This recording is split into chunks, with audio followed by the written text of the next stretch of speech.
G'day everyone, just doing the annotated answers for the data analysis SAC. This is part 1, so the multiple choice. So if you have any questions or still unsure of a couple of questions, just need review, you can skip ahead to particular questions or watch whatever you want, so that's fine. So what I'm going to do, I'll just go through each of the questions. So section A, multiple choice. Okay, we've got a frequency table. It's relating to question 1 and 2. Okay, a multiple choice test consists of 10 questions. A class of 30 students complete the test. The results are shown in the table below. Okay, so on the left column, we've got just the number of correct answers students get, and then on the right, the number of students that get the correct answers. So one student got 2 answers right, no students got 3, 4 students got 4, okay, and so on. So the first question, the percentage of students who scored more than 7 is closest to. Okay, so what we've got to do is correct answers. We're looking at more than 7. Okay, so that's going to be 8, 9, and 10. Okay, and then we've just got to count those frequencies. So 4 students scored 8, 5 students scored 9, and 2 scored 10. So it's going to be 4 plus 5 plus 2.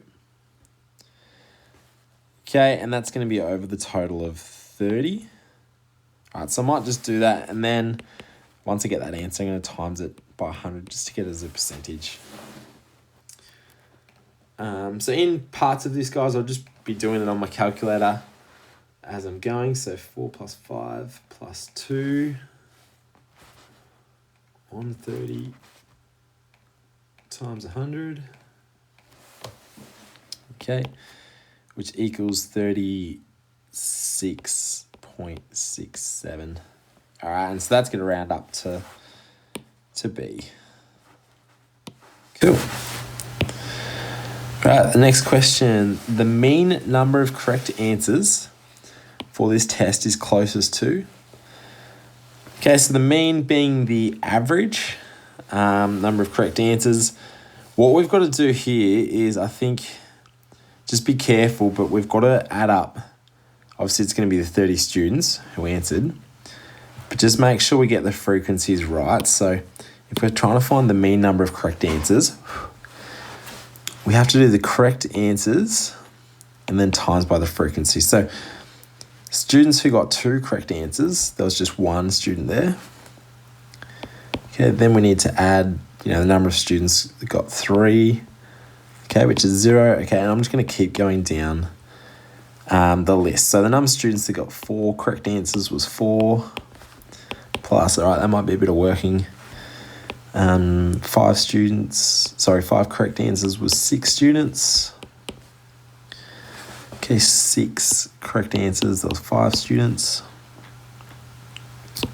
Plus 7 and 3, 8 and 4, plus 9 times 5, plus 10 times 2. Cool, and then because it's the mean, that's the number of correct answers, and we've got to divide that by the total of 30, and that should give our answer. So I'm going to quickly just put that in the calculator.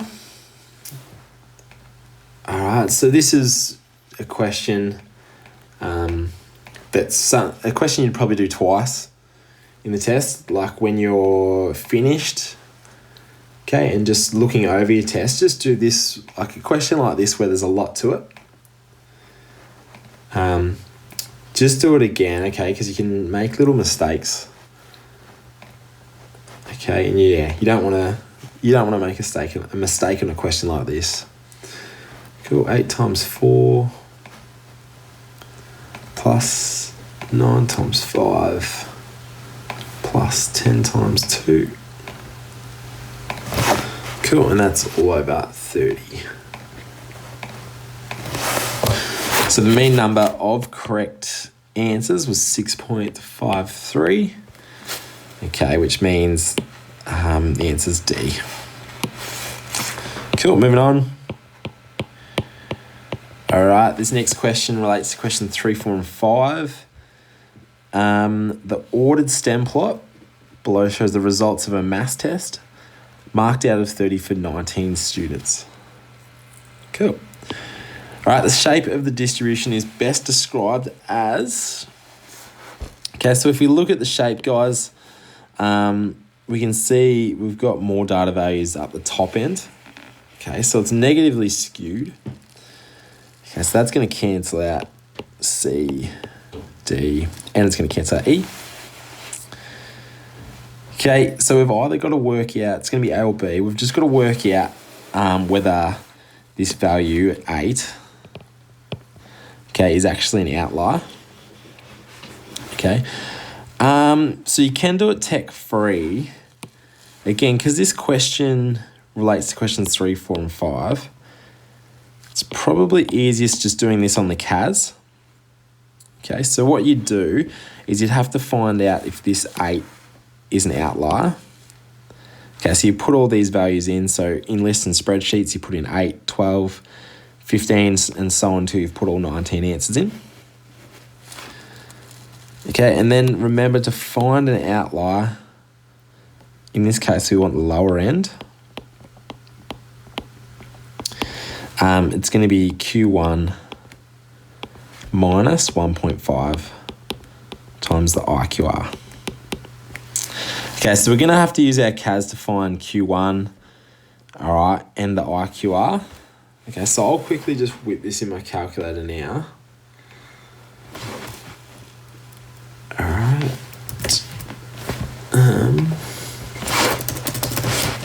All right, you can do this tech-free if you want as well, which is fine. The only reason I'm not doing it tech-free is because I reckon the questions later on they're going to require me to do it anyway. So when you're putting this in your calculator, guys, just make sure you're not putting you're putting in the first number as well. So it's, 8, then 12, then 15, then 21, so on. You're not just putting in the single digit.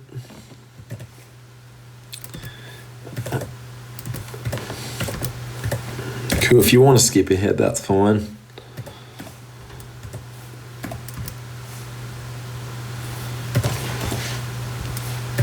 Six, 27, 28, 30. All right, there's 6 30s. 2, 3, 4, 5, 6. Yeah, so sorry I can't show you the CAS as well. It would be handy. But if you're looking at the CAS, guys, just make sure the numbers you've put in match up with the total numbers like on the left. So we should have 19 numbers. Okay, when you put that in your CAS in that first list, you'll see that last 30 should match up with the 19. So just making sure you've got all the numbers. Okay, so what I'm going to do is I'm going to find out the Q1 and the IQR. Again, if you wanted, you could actually put this in a box plot. Okay, to work out whether the 8's a lower outlier. Okay, I'm just going to actually find what Q1 and IQR are. So I press menu, stat calculations, okay, and one variable.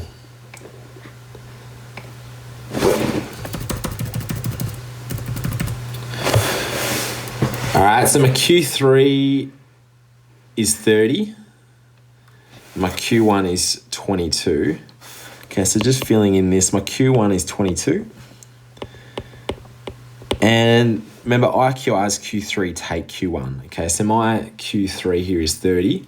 All right, and my Q1 is 22, so my IQR is going to be 30 minus 22, okay, which is 8.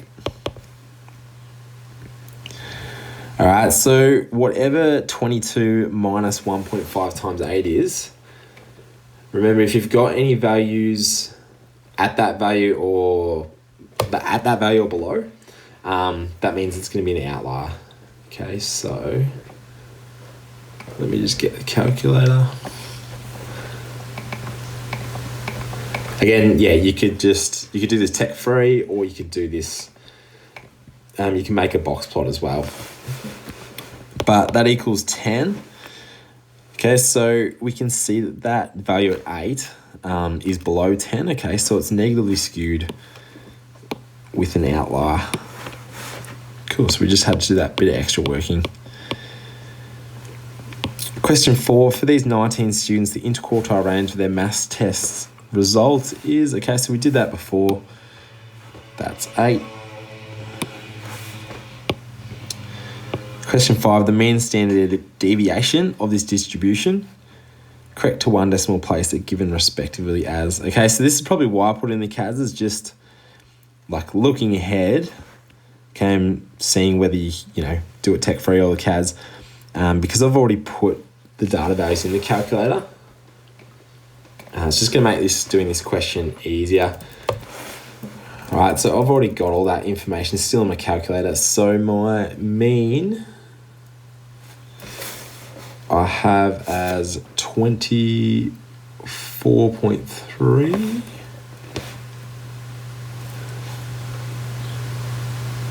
Let's just see if that's right. Yep, 24.3 is my mean. So you're looking for this symbol if you're doing your CAS. All right, so 24.3. And then your standard deviation, you're looking for the S of X symbol. Okay, and in this case, I've got 6.43. Okay, so looking at those answers, it looks like D is what it matches up with. Cool. All right, moving on.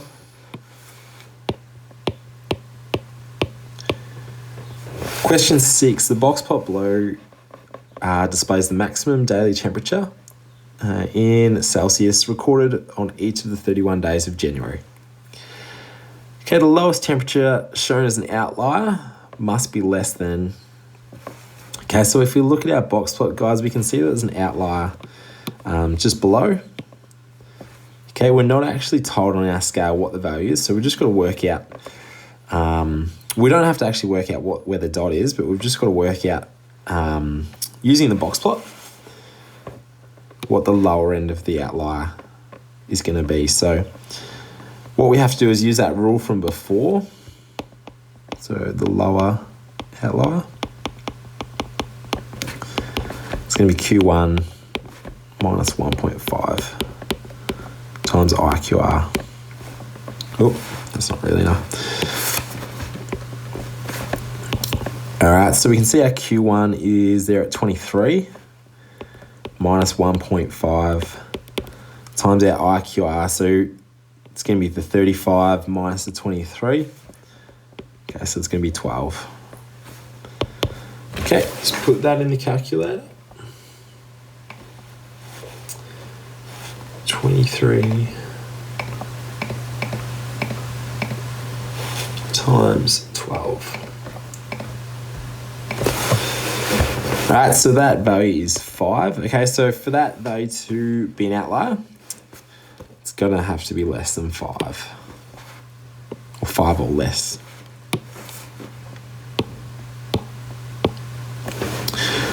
Question 7. The number of computers in the home of 30 class members is recorded.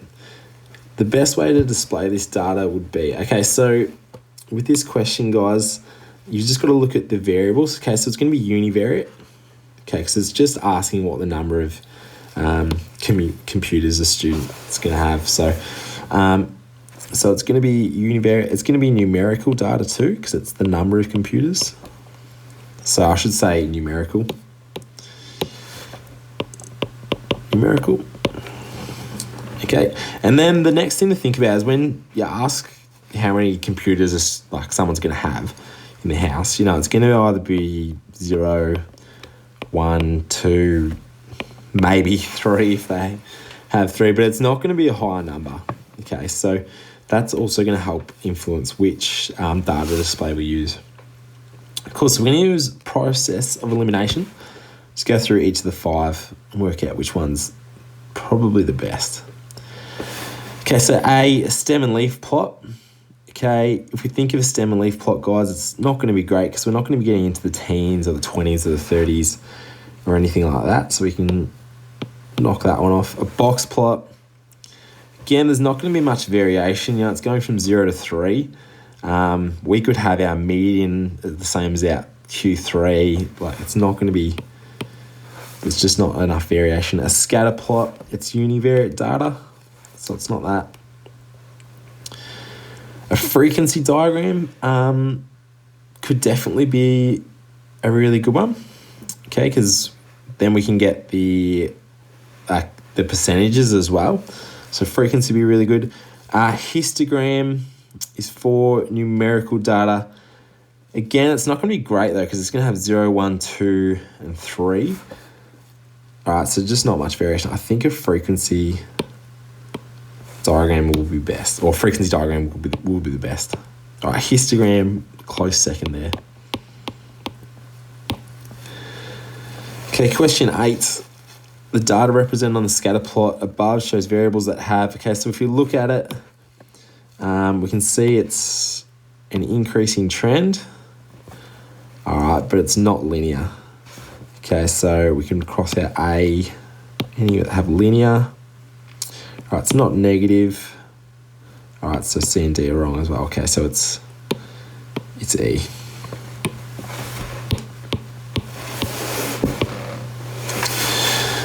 All right, question 9.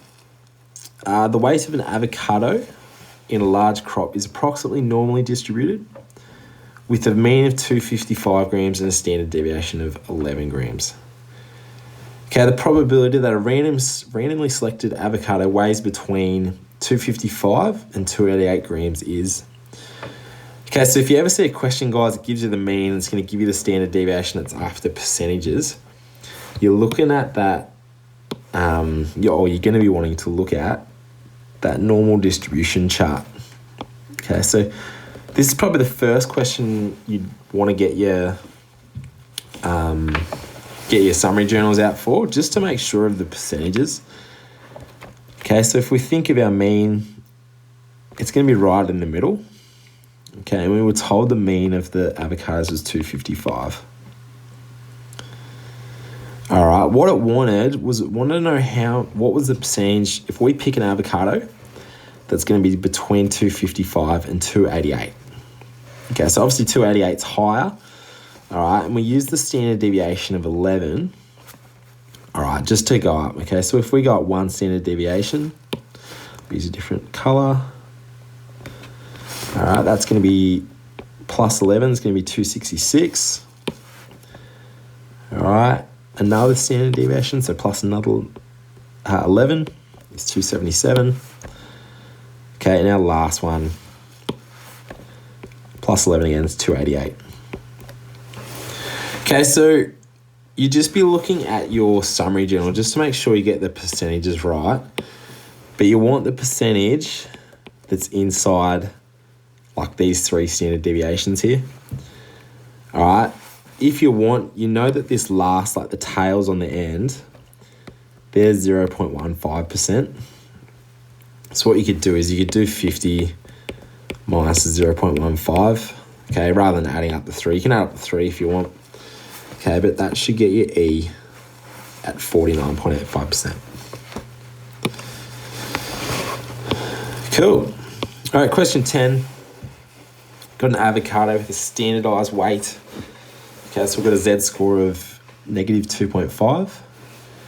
Okay, and you've got to find what the actual weight of the avocado would be. All right, so you might want your summary journals for this one. If you don't know the rule, it's like Z-score, the standardized score is going to be the actual value minus the mean divided by the standard deviation. Cool, so we're just going to be solving for the unknown. What we want is we want the actual weight. Okay, so we should have the other information. So the Z-score, what I'll just start doing is just filling in the information. The Z-score was negative 2.5. The actual we don't know, so I'll leave it as A. Minus the mean. Okay, we're told the mean above. All right, and we're also told the standard deviation. So the mean's 255. All right, and the standard deviation is 11. Cool, so on your calculator, guys, you'd be solving for A. Okay, so you could just solve, write all that in, comma A, or X, or whatever letter you use. Okay, so I'll do that now quickly. 2.5 equals. Alright, so in the exam, you don't want to be using, like, it is handy to have some good examples in your summary journal. Like, you could have this rule, and that's obviously important, but yeah, you don't want to be fluffing around too much with your summary journal. So it's going to have an actual weight of 227.5. So 10 is A. Cool. Righto, question 11. We've got a regression line. So the regression line X on Y for the following summarized data is closest to, okay, and then we get all these data values. All right, so if you see this, you're going to make the regression line, okay, it's from statistics. Okay, so you should have a couple rules in your summary journal where you're finding the regression line from statistics. Okay, it starts with the slope. Remember, we need the slope and the intercept. We can't find the intercept without the slope, so we always start with the slope. Okay, and in your summary journal, or if you remember it, it's the R value times the standard deviation of Y divided by the standard deviation of X. Cool, so if we look at our values, we've got our R value, we've got our standard deviation X, we've got our standard deviation of Y. So I'm just going to put those values in. So R's 0.6, SY is 50, and divided by 5. Cool. And then put that in your calculator.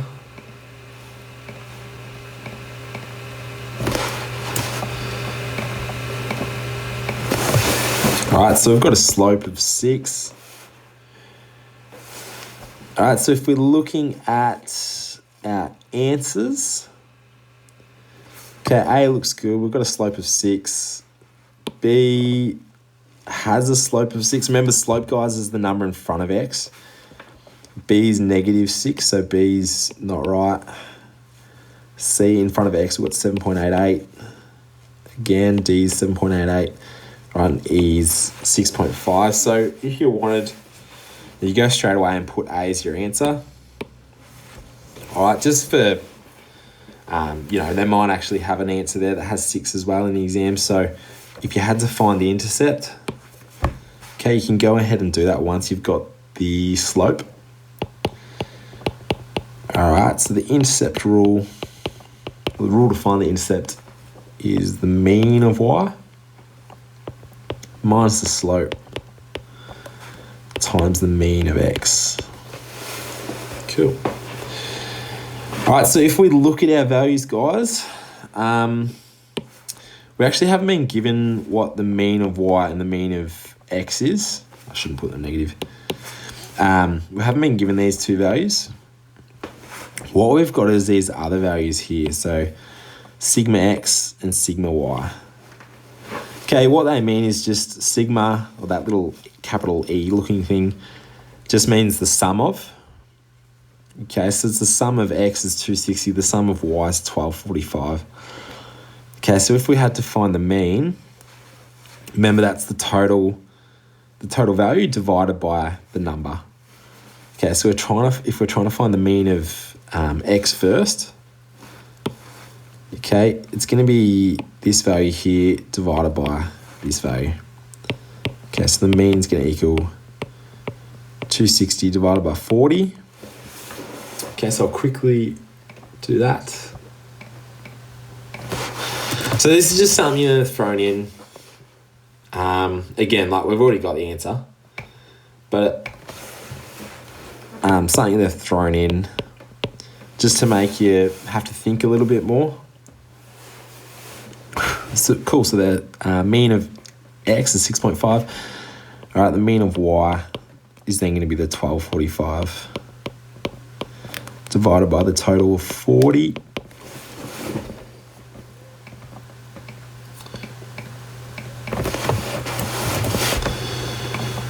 So that is 31.125. So what I'll do is I'll actually just write it straight into the rule.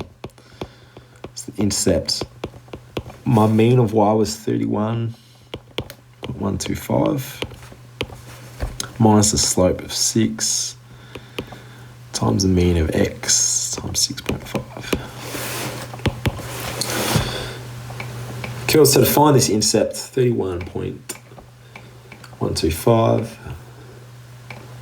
minus 6 times 6.5. All right, so that equals negative 7.875. Cool, which rounds up to A as well. Sweet.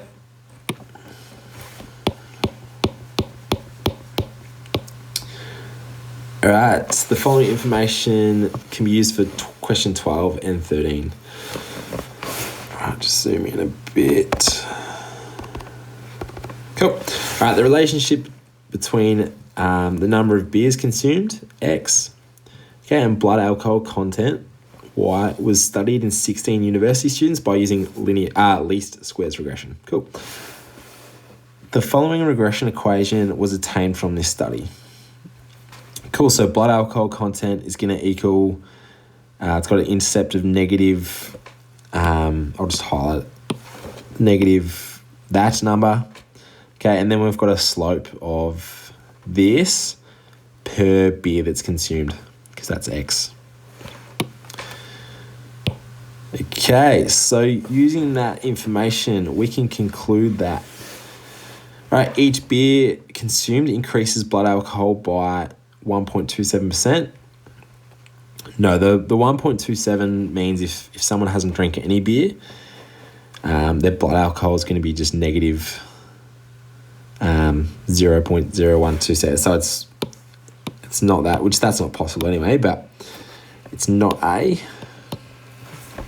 Okay, on average, it takes 1.8 beers to increase blood alcohol content by 1%. No, it's saying for every beer we have, our blood alcohol content will go up 1.8%. Okay, so those values, the 1 and the 1.8, need to be switched around. Okay, each beer consumed increases blood alcohol content by an average amount of 1.8%. Yep, so that looks right. I'll just keep reading. Each beer consumed increases blood alcohol content by exactly 0.018. Okay, this is an interesting answer.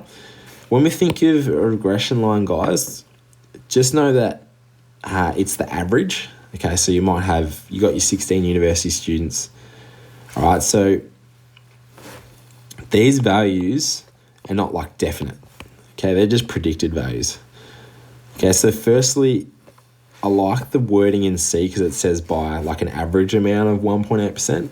Okay, if you look at D, it says by exactly 0.018. So the first thing D doesn't look good is just its predicted value. So it's not it might not be exactly. All right, the second thing is when we're looking at blood alcohol content, okay, it's measured in a percentage as well. Okay, so even though it might increase by exactly 0.018, okay, it's measured as a percentage. Okay, so that this value up the top here, when we convert that to a percentage, just move the decimal place 2 points to the right. Okay, it'll be 1.8%. All right, so C looks better than D.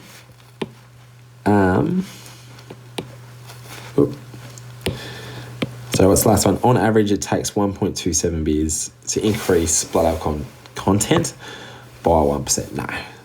Okay, so the answer is C.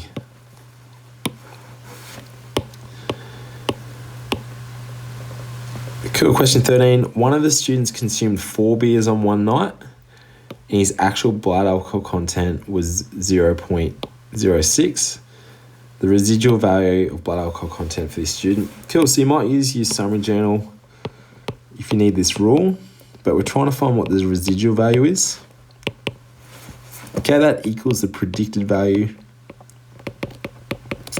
minus the... No, it's not. It's the actual minus predicted. Minus predicted.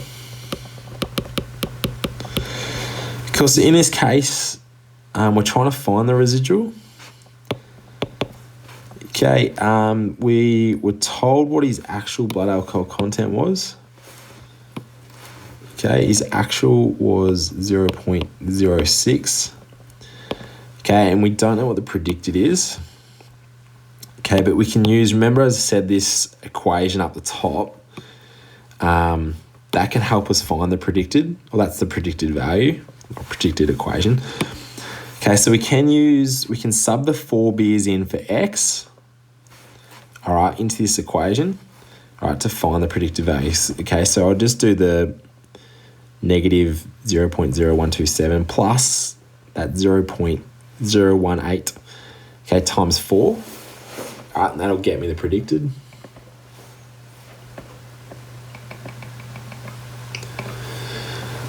All right, 0.0127 plus 0.018 times 4. Sweet, so I've got his predicted value as 0.0593. Cool, so if I just do that in the calculator, 0.06, it'll get me the residual. 0.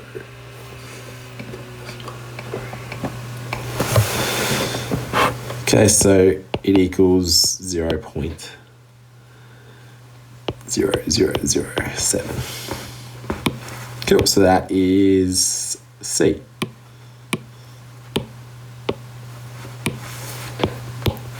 All right, moving on. In a study involving university students, the correlation between the number of late night hours spent studying and concentration levels was found to be had an R value of negative 0.62. Okay, so just looking at that, before we even go into the answers, we can see, guys, that as someone increases the number of late night hours they spend studying, okay, that their concentration levels, because it's a negative relationship, it means that their concentration levels are actually decreasing. Of course, the more number of late night hours spent studying generally means that the students' concentration levels will decrease. So there's a relationship there. It's not like exact, but yeah, some relationship. All right. It can be concluded from this information that less late night hours spent studying causes better concentration. No, it's the other way around. So if I can get off this, it's the other way around. 62% of students who study late at night have higher concentration levels. Okay, this negative 0.62 doesn't actually relate to a percentage. Remember, that's like coefficient of determination. Will be where we can get percentages from. So we can't actually, the percentages we can't actually get anything from. All right, D, there is some association between increased late night hours spent studying, okay, and decreased concentration levels. Cool, which it does say that there's that negative 0.62, okay, it is showing that. Okay, E, 62% of students don't study late at night. Okay, it's not that either. All right, so it's D.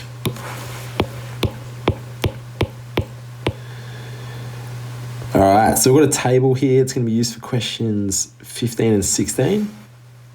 All right, this just shows the weight of 12 clients attending a weight loss program at their final session, and then at their initial session. Cool, so we've got all the clients, right, their final weight and their initial weight. Okay, question 15, the variable final weight is taken as the response variable. Okay, and a least squares regression line is fitted to the data. Okay, and then we've got to find the equation of it. Cool, so if we know that the final weight is the response variable, Remember, response stands for like the y value, so it'll go out the front. Okay, so that means initial weight. Oh, why's that blue? Initial weight can't be the response variable. Okay, so it's either C, D, or E. So what I'm going to do is I'm going to put these values in. I might actually put in the initial weight when I do it in the CAS. I'm going to put that in the first column just because I know that that's my X or my independent variable. Okay, I'll put that in my first column. This is going to go in my second column because it's my Y variable, just so I don't mix it up. Because if you want, I'm just going to list in spreadsheets. I'm going to label my initial weight as I. And my final weight is F. Okay, so I'll put all the initial weights in first. Again, you can skip ahead if you want to do that. I'll just put all the numbers in.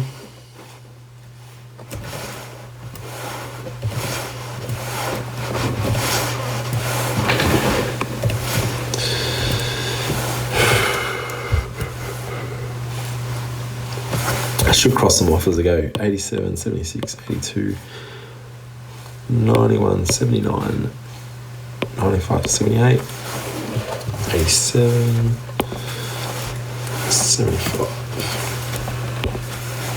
93,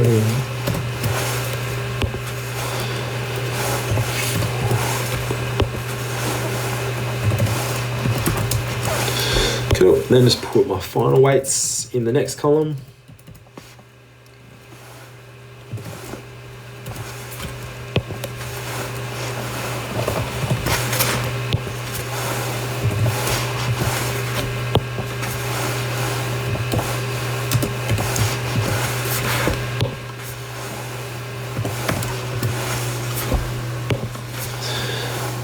Two.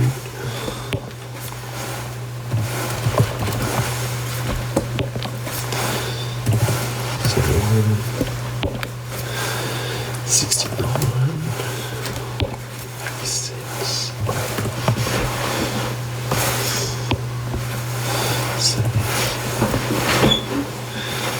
86, 83. Sweet. All right, so now that I've put the values in, we want a scatter plot. Okay, so you press Control I, add data and statistics, which is number 5. So my variable on the bottom is the initial weight. The variable on the vertical axis is my final weight. Okay, and I'll just do menu, analyze regression, and get the regression line. Cool, so I've done it so that I get the y-intercept first. So my y-intercept is 0.798, so it's going to be 0.8. Okay, and I've got a... Sorry, no, I said that wrong. I've got a slope of 0.8. So my slope's 0.8, and I've got a y-intercept of 8.07. Okay, so I'm looking for a y-intercept of 8.07 and a final weight. Not a final weight, what am I saying? A y-intercept of 0.8. Oh my God, I've stuffed that up. I've got a slope of 0.8. I've got a y-intercept of 8.07. What am I doing there? All right, so that relates to E. Yeah. Cool. Pearson's product moment correlation coefficient for the variables final weight and initial weight is closest to. Okay, so just be careful, guys. The wording there, the product moment correlation coefficient. So we want the R value, not the R squared value.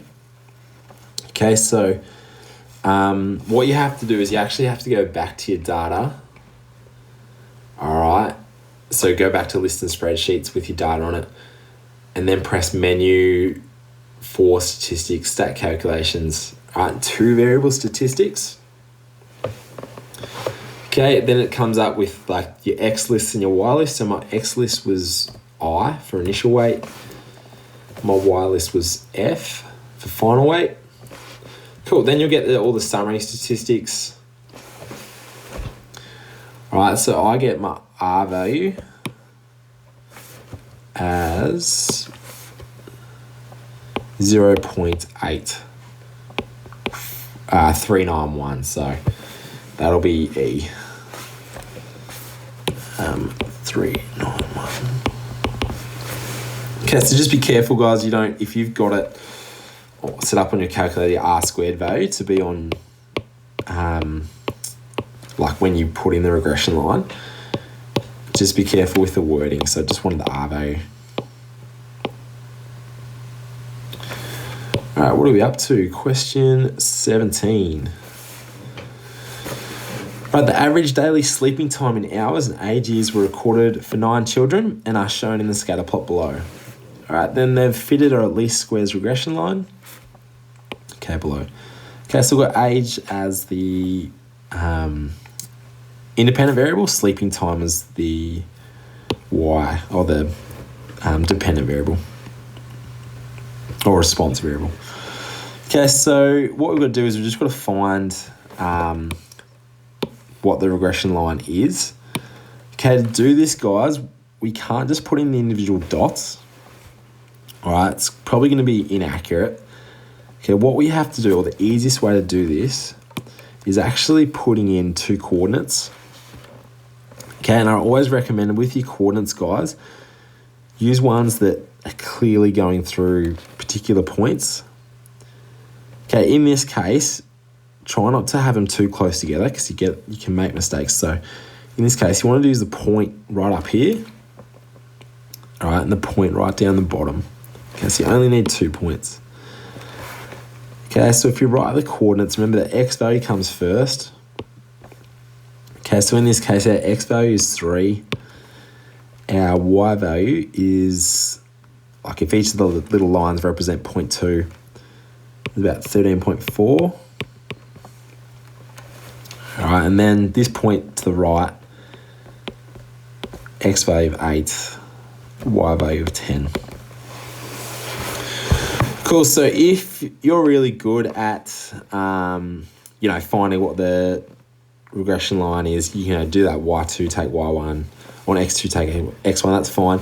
The big thing to be really careful of here, guys, is this here. Okay, so our y-intercept is not 13.2. Okay, what they've done is just shifted this graph across. Remember, the y-intercept is when x equals 0. Okay, so it's back here. So this line is actually going to be a bit higher. Okay, so don't just think that your y-intercept's 13.4. Okay, because it's when x equals 0. All right, so as I said, the easiest way I think to do this is put the coordinates in your listen spreadsheets.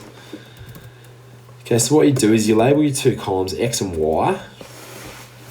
All right, your X values are 3 and 8, so put them in there. All right, your Y values are 13.4 and 10, and put them in that order, so 13.4 and 10. Okay, and all I'm going to do is just make the regression line. So that's X.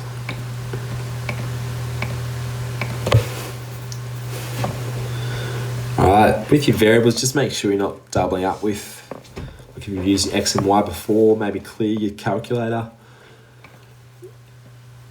You can do it every time you want if you want. Okay, so I've got the regression line. I've got sleeping time, or Y. That's right, sleep equals negative 0.68 times X, which is age. Okay, plus 15.4. Put that in there. Maybe plus 15.4, I'll just say it. Cool, so if we look at that, guys, it looks like it's going to be C. 15. Yeah, and the reason it's a little bit off is just probably because my coordinates are a little bit off. It's not perfect, but you know, they're going to give you answers where you can get it nearest to. All right, the coefficient of determination is 0.7205. The correlation coefficient is closest to. Okay, so what we're going to do is find what the R value is. Okay, coefficient of determination is also known as just the R squared value. Okay, so that's 0.7205. Okay, so to find the R value, we've just got to square root that value on your calculator. Okay, be very careful though. When you square root that value, you're going to get a positive answer. Remember, the R value takes in account direction. Okay, so if the graph is trending down, which if you look up, our graph is trending down, okay, R value is going to have to be negative. Okay, so when I do square root this, I'm going to get a positive answer. So square root of 0.7205. All right, I get 0.8. So I'm going to put it as negative because we know it's trending down, but it's 0.8488, which is 89. Cool, so that answer is going to be A.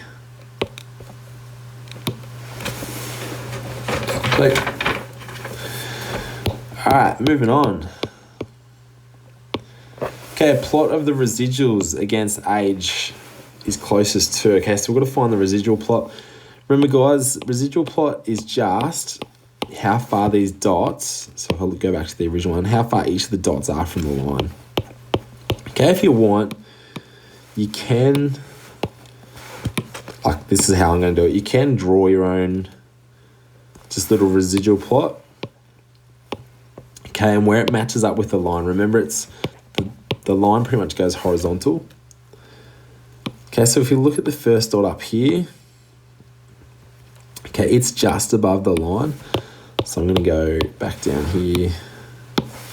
It's just above the first one. Again, you don't have to make a residual plot. I'm just doing it. The second one is a little bit further below. You just go along. So it's going to be a little bit further below. Okay, you can do it just by looking the eye test as well. And the next one's just above, further above. Okay, the fourth one, I should have highlighted that one. The fourth one here, about the same distance above the line.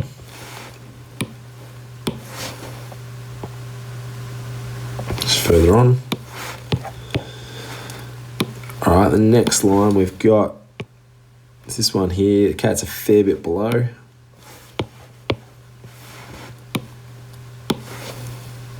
So it might be a bit further down. All right, so this is going to be pretty rough. It's going to match up with one of those pretty nicely. Okay, the next one is a fair bit above.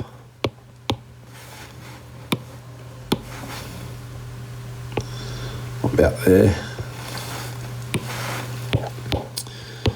Okay, then we've got below, above, below. Okay, with that first one being a bit further below, so below, below, above, below.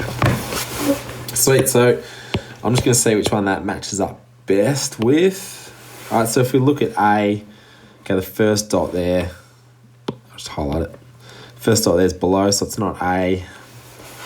Okay, if we look at B, we've got the first three dots above, so B is not right. C, we've got the first one below, so that's wrong. Okay, D looks good. All right, there's a little bit of difference here. So So if you see my dot, it's a bit closer up. Okay, we'll see what he's got for us. Okay, above, below, that looks good. The only real difference is E is pretty much this dot here. So how many dots is that? 1, 2, 3, 4, 5, 6, 7, 8, 9. 1, 2, 3, 4, 5, 6, 7, 8, 9. Just looking at them, I reckon D, that dot that I highlighted, this one over here, is a bit too far below. Okay, and if I look to that one just left, this one over here, it was supposed to be lower than that one. Okay, which matches up pretty good with that one there. So these are actually pretty close residual plots, D and E. Okay, but I'm going to put E is more accurate. Sweet. All right, moving on. Question 20. We've got a histogram showing the distribution of brain weights in grams of 27 animal species plotted on a log scale. Okay, so we've got the frequencies and then the log weights on the bottom.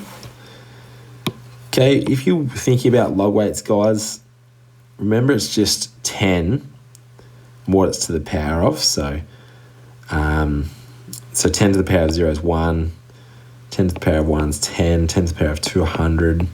So I'm just putting the actual values in. 10 to the power of 3 is 1,000, 4, 10,000, so on. Okay, just adding a 0 each time. All right, so negative 1 is going to be negative 10. It's going to be negative 100. Cool, so I'm just writing that in just so you know what those actual weights are. Okay, the brain weight in grams of an African elephant is 5,712. Which log weight should this value be included in? Okay, so if it's in 5,000, it's going to be in this bar here. Okay, so it's going to be between 3 to 4. Cool.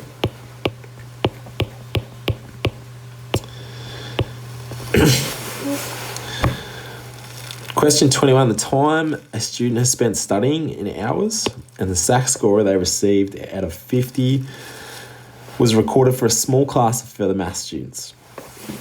The data showing the relationship between the variables number of hours studying and SAC score in the table is represented on a scatter plot given below. Okay, so we've got number of hours studied as the X variable, SAC score out of 50 is the Y variable. Okay, we see this trend. Okay, it's pretty non-linear. Okay, those students that study 7 and 8 hours have a big increase in their SAC score. So what they do in order to linearize the scatter plot, a reciprocal transformation, is applied to the variable SAC score. With time studying the explanatory variable, the equation of the least squares regression line of the transformed data is closest to. So what they do, a reciprocal transformation just means they put it over one, or under 1. So they've applied the transformation. If you look at each of the answers, the 1 over y, 1 over the SAC score. So what we've got to do is we've actually got to find the regression line by putting all of these values in. Okay, I'm going to have number of hours studying is X, SAC score is the Y. Okay, but then they apply transformation, the 1 over Y, to this column, or that variable. So what we're going to do is we're going to put in all the X, all the Y ones, all right, in list and spreadsheets in the calculator. Okay, and then make a new column as the 1 over Y.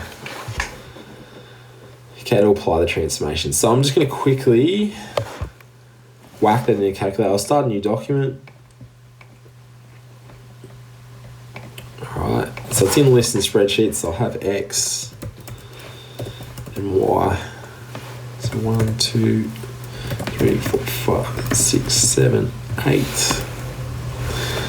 Alright, so put in the number of hours study. Now the SAC scores I'll put in. So I'm just putting this in the calculator.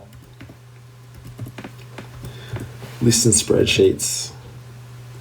11, 39, 47. Now what they did is they applied a transformation to that SAC score, so it's 1 over y. So again, you can't see my calculator, but you do it in, so you go to the third column and in that equals box, so it would be the box just below the C, you can just press Control Divide, right, and do the 1 over y, just write that straight in. So I'll show you, you've got a C column here, all right, and then this column below it is where you'll put the 1 over y. Okay, you press enter. All right, it'll come up with, you can choose either column or variable reference. You go variable. Okay, and then you'll get all your values in here. Okay, if you've got decimals, you're gonna have some ugly decimals. Otherwise, you'll have fractions if you've got it as exact. Okay, but what we're gonna do, just gonna graph that. So you go Control I, data and statistics.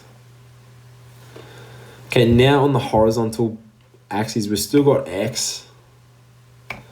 On our variable axis, we've got the 1 over y. Okay, and what I didn't do is I'm just gonna label, it's not gonna fit, but I'll label my T, my variable T, just so I know it's the transformed one. Okay, so I'll press Control I again. So it's X. And T goes on the vertical. Okay, so what you get, guys, is you should get a scatter plot. I'm just going to draw a quick one. It's trending down, okay, but it looks more linear. Okay, you can draw a pretty good straight line. It's not exactly as good as those dots I've drawn, but it's trending down. Okay, so what I'm going to do is put in the regression line. All right, and it is closest to, so negative 0.6 and 0.47, so it's closest to C. Cool. All right. Moving on. All right, question 22. The relationship between the average number of ice creams sold and the maximum daily temperature was found to be non-linear. So what they did is they applied an x squared transformation, okay, to get a linear relationship and produced a least squared regression line with the equation given by. Cool, so the number of ice creams sold is going to equal those values times 0.2 times maximum daily temperature squared plus 10.2. All right, on a particular day, 240 ice creams were sold. All right, the predicted number of ice creams for this day had a residual value of negative 25. Okay, the maximum daily temperature that led to this outcome was closest to. Okay, so what we're trying to do is we're actually trying to find, it's a pretty loaded question, but we're actually trying to find what the actual, the predicted daily temperature, which gave us a residual of negative 25 when 240 ice creams were sold.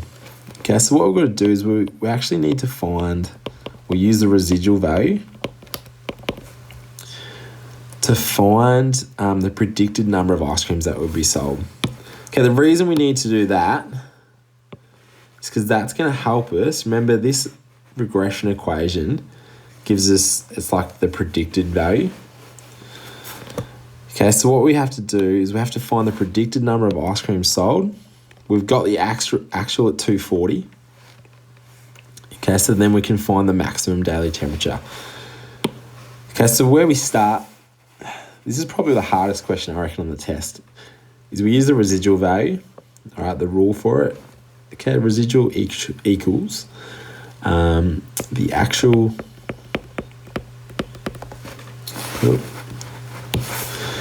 minus the predicted. I'll just put P. Okay, so in this case, we know the residual value is negative 25. The actual value, okay, so we don't know, oh yes we do. The actual value they sold was 240. Okay, we don't know what the predicted is. Okay, this is going to give us the predicted number of ice cream sold, which then we're going to plot into this equation, all right, to solve for the maximum daily temperature. Okay, so what I'm going to do is I'm going to solve that. You can do it in your CAS, so you can do the solve, negative 25 equals 240 minus P. Okay, I'll just quickly do a tech free, so minus 240 to both sides. So it's negative 265 equals negative P divided by the negative. Again, if you want to just whack this on the CAS, you can. So you're going to get your predicted value. All right, predicted is going to be 265. Okay, that's a predicted number of ice cream sold. So now what you got to do with that predicted value is find what the daily temperature would have been. Okay, so I'm going to put that 265 up in here, up in the equation. So I'll write it up here. Okay, and then I'm going to solve for this temperature. Okay, so in the CAS, you'd have your solve, 265 equals 0.2 times temperature squared plus 10.2. All right, and then I've run out of room, but have comma T, all right, and solve for the temperature. Okay, so I'll do that in the CAS now. Again, personal opinion, but I think this is probably the hardest question in the test. Just a few steps. Okay, so by doing this, we're going to find the temperature, 0.2. So the reason you can't also put the 240 in as well, guys, if you're wondering that, is because that's the actual value at 240, the number that actually sold. All right, you can't put it in the equation because remember the equation's for predictions. Okay, so you need to find the predicted value first, which was 265. Okay, and then solve for that temperature times T squared plus. All right, when you do this on your CAS, you're going to get a positive and a negative value. Okay, temperature, it can be negative, but we want the positive value. So the temperature is 36.33, which relates closest to E. Cool. All right, nearly done. 23. The following table shows seasonal indices at Crockett's Dress Shop for 2012. Just going to zoom out a bit. All right, so we can see that autumn and winter don't have any seasonal indices there. What we do know, though, is that if we add all of the values up, it's going to equal 4. Okay, so we're just going to read through which of the following statements are going to be true. Okay, A, the highest season could not be autumn or winter. Okay, just because summer and spring are above 1 doesn't mean that, all right, these values might not add up, but doesn't mean that autumn can't be, 1.75, all right, and then winter be, what's that, 0.25, 0.75, 0. All right, we can still have autumn or winter as, our highest values if we want. So A is not right.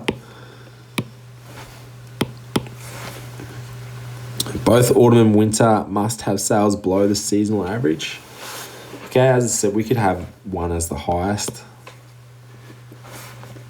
All right. Sales figures for autumn and winter could be identical. All right, so if it's going to add to 4, okay, we know that some values are going to have to be below 1. All right, so what I'm going to do is I'm just going to leave that 1.75. If we look at summer and spring, all right, it's 0.2 and 0.05 above. All right, so autumn and winter actually could be, was it 0.25, 12.5, 0.875, if my maths is correct. All right, and if you add those up, that can equal to 4. All right, so autumn and winter actually could have identical sales. All right, for that total of 4. Sales in spring were generally greater than sales in summer. No, summer had 1.2, so summer's higher. The seasonal indices for autumn and winter will both be greater than 1. That's not right because it can't add up to 4. Okay, so the answer has to be C.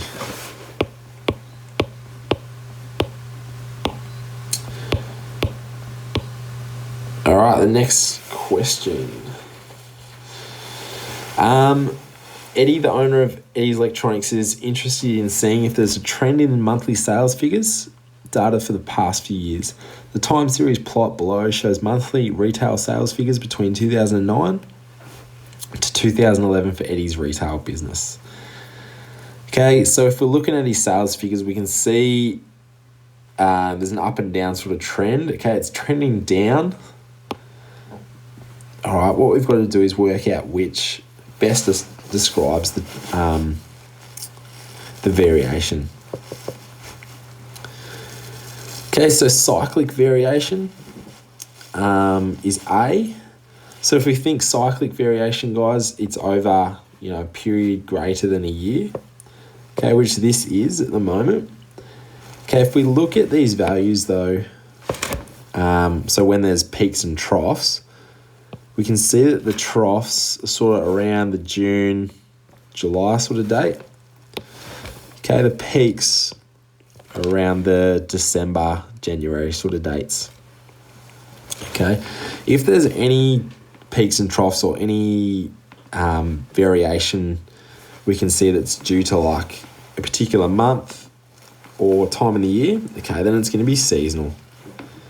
Okay, cyclic shouldn't be related to the time in the year. Okay, so it's going to be seasonal variation. As we can see, it's generally trending down. Okay, so it's going to be D. All right, E, decreasing trend. Again, if it was just that straight line, then it'd be a decreasing trend. All right, nearly there.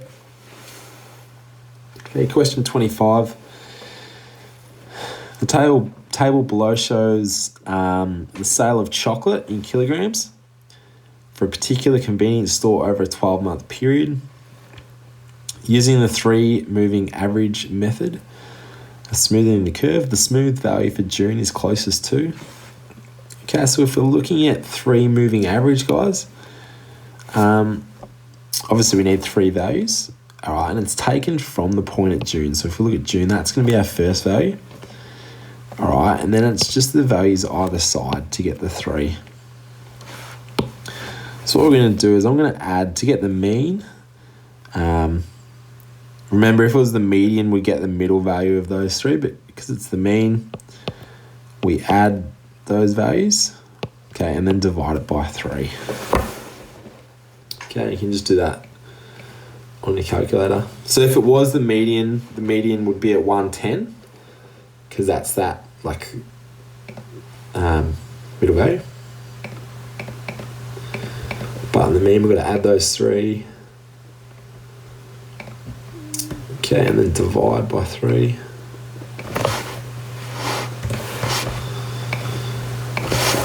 And then you get a mean of 109.667. So it's closest to C. Sweet. All right, 2 questions to go. The quarterly sales figures for a large retail centre in millions of dollars. for 2015 and 2016 are displayed in the table below. Okay, so we've got 4 quarters of the year, okay, and then the sales figures in millions of dollars. Cool, so that's the actual sales figures. All right, using these sales figures, the seasonal index for quarter 1 is closest to. All right, so if we're trying to find the seasonal index, guys, again, you can have this in your summary journal if you want.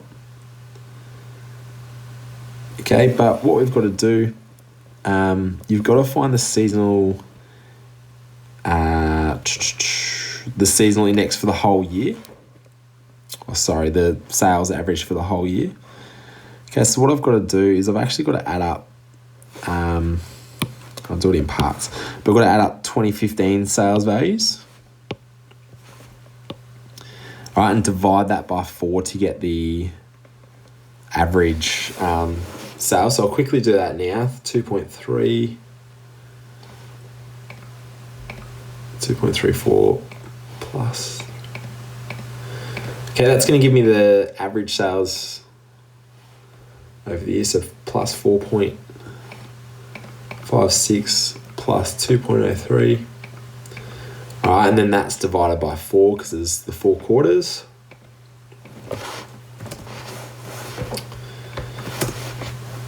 All right, so the average sales for 2015 are 3.045.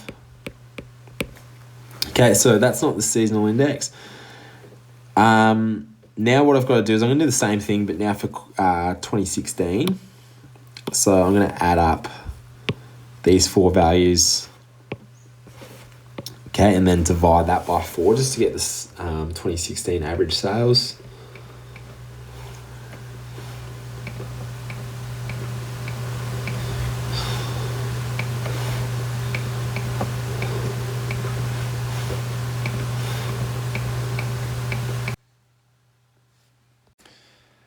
Okay, so that works out to be 9.8 divided by 4 is 2.45. Okay, now to actually find the seasonal indices for each of those quarters, what you've got to do is the actual value. So for 2015, it's actual value minus the average for that year. Okay, so that's going to get me the seasonal index for 2015. Okay, and then, so I'll do that now. So that'll be the 2015 seasonal index, so 2.34 divided by 3.045.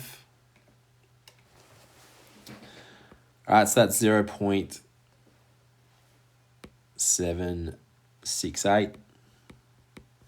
All right, and then for 2016, use the actual sales divided by the yearly average.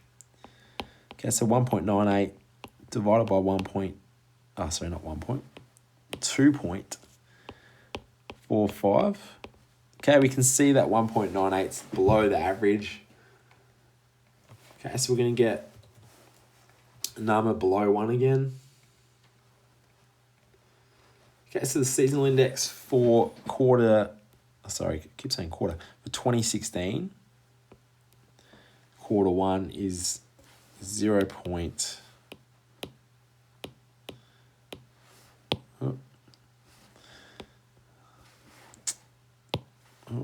Sorry, I've just, okay, there we go. 0.8081 will do. Cool. All right, so to find the seasonal index for quarter 1, what we have to do now is we've got each of the quarters for 2015, 2016. We need to add them together, all right, and just average them out. So you're going to add them together, divide by 2, all right, and you should get 0.6768. Control Enter.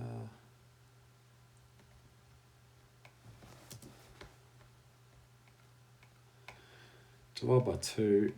All right, so add them together, divide by 2, and then you should get 0.788, which rounds up to be 0.79. All right, last question.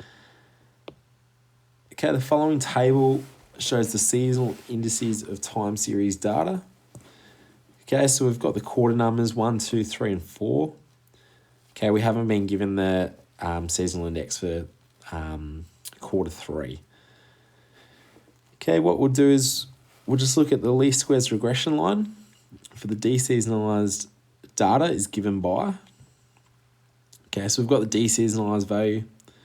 It's going to equal, those values times the quarter number. All right, the actual sales for quarter number 6 is closest to.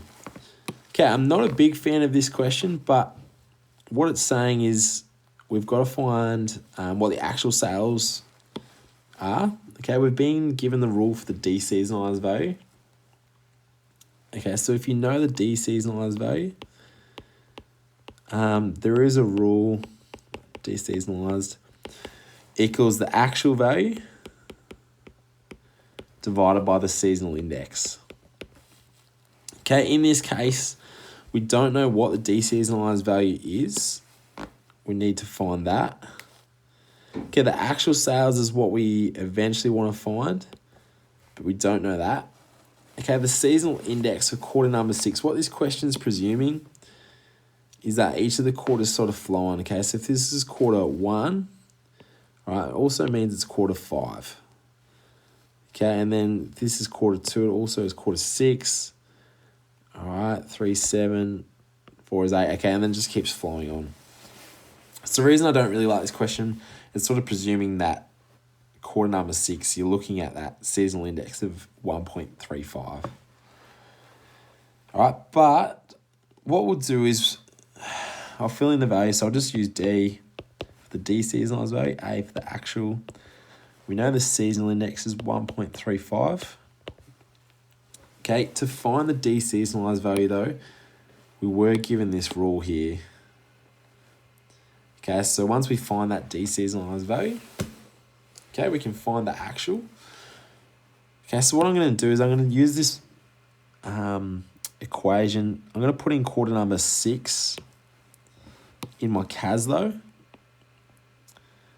Okay, don't put quarter number 2 because we can see it's trending upwards. So still put quarter number 6, all right, to find the deseasonalized value. Okay, so give me 1 sec to do that.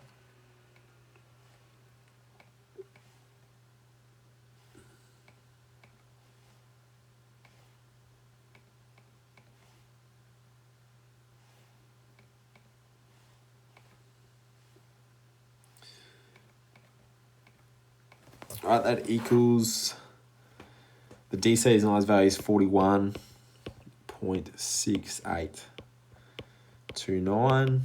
All right, now what we're going to have to do is we're actually going to have to solve for A. If you want, you can put it in solve in your calculator. I'm just going to times the 1.35 to both sides. All right. So times 1.35